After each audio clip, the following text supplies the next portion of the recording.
Guys, I think Sony has handed Xbox one of its biggest opportunities in a decade, and Project Positron could give Xbox a massive advantage going into next gen. Fortunately, we have a product for people who aren't able to get some form of connectivity. It's called Xbox 360. Right.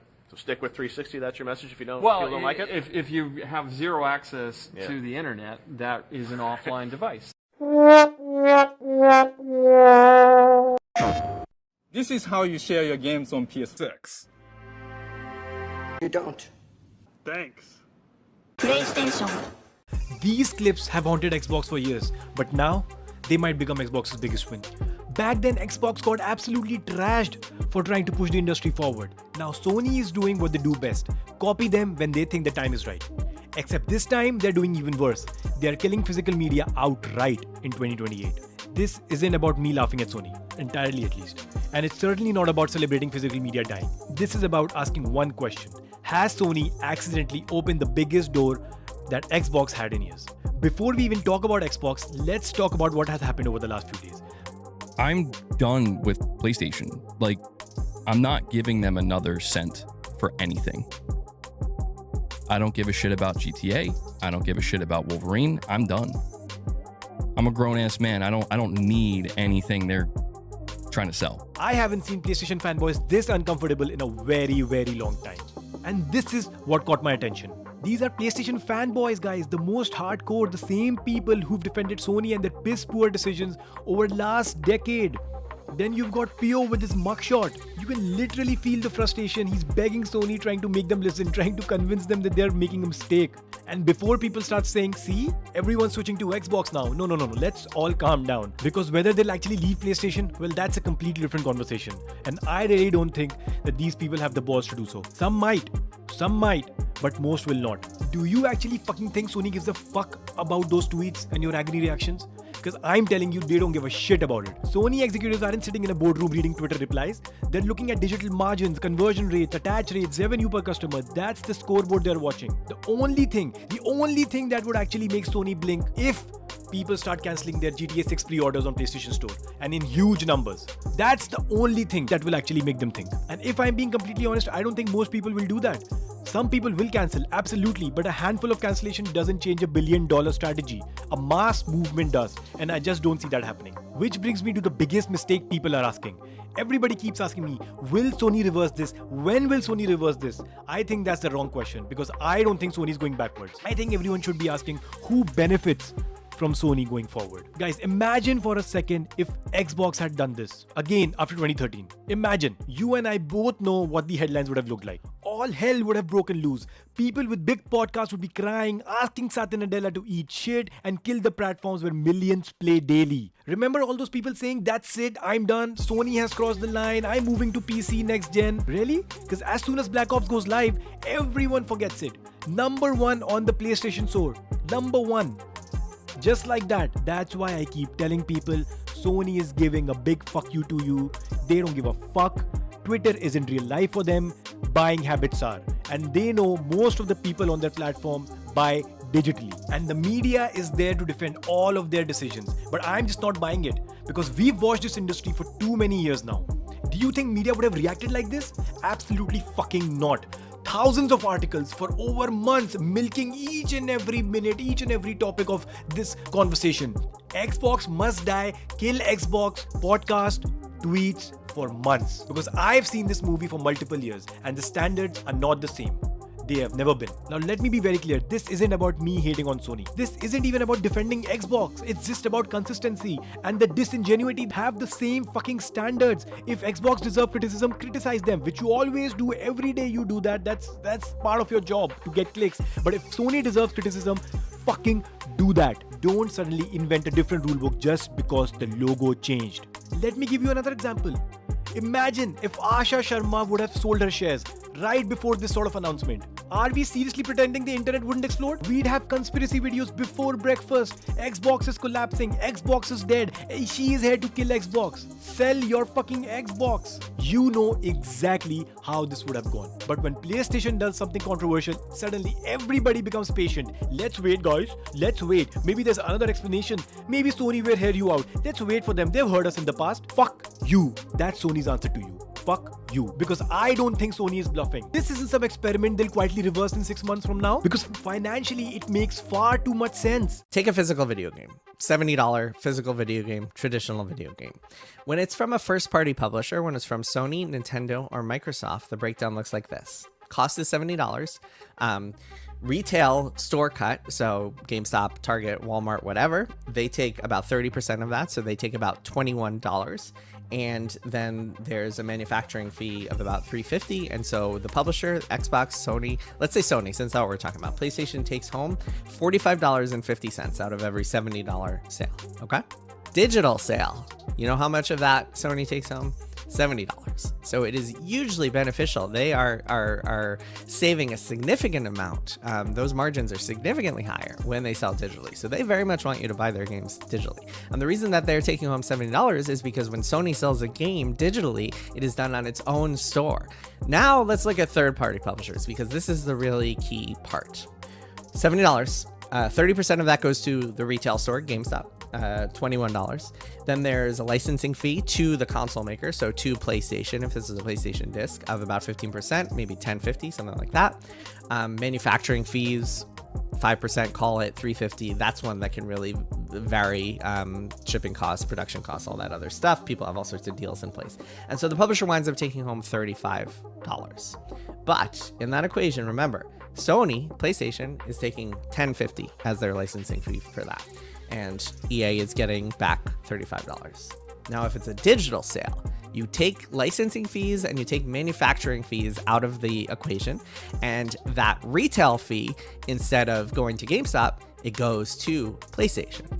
So a digital sale, if EA sells a new Madden to you on the PlayStation Store, it is $70 total.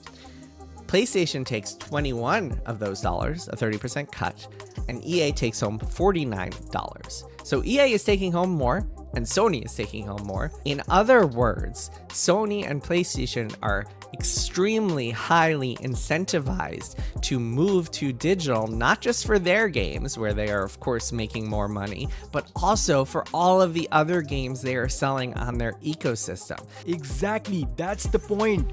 Digital makes them almost 50% more margin.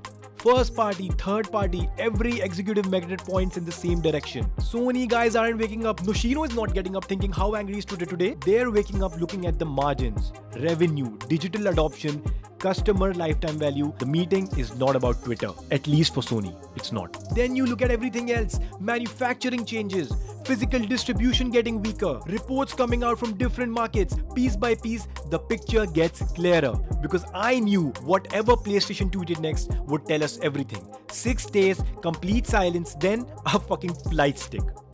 That was the answer.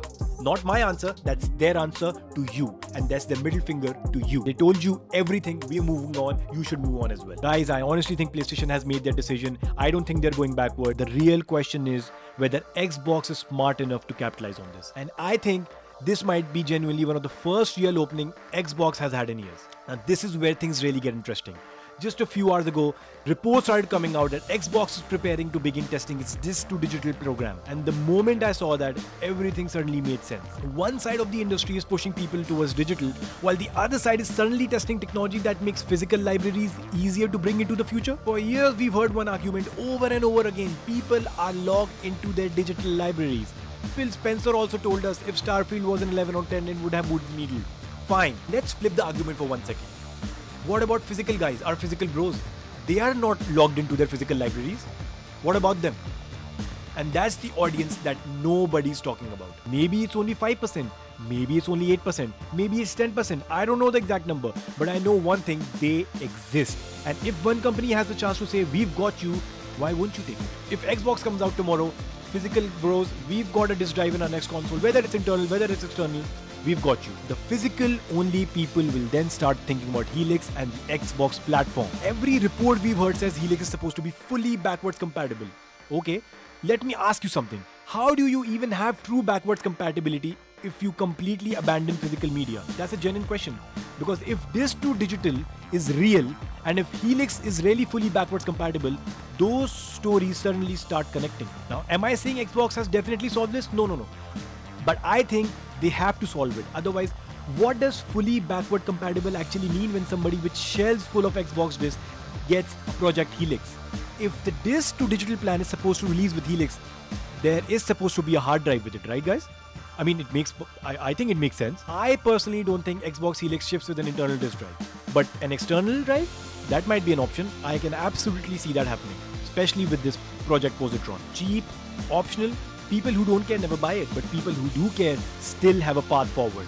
That's what Project Helix is about, right? And that's why I keep coming back to one person, Asha Sharma. This leadership doesn't feel like your regular old Xbox Kumbaya leadership to me. They feel far more aggressive, far more pragmatic, far more willing to capitalize when an opportunity appears. Earn every consumer. Her words, not mine. For years, Xbox has stepped on brakes.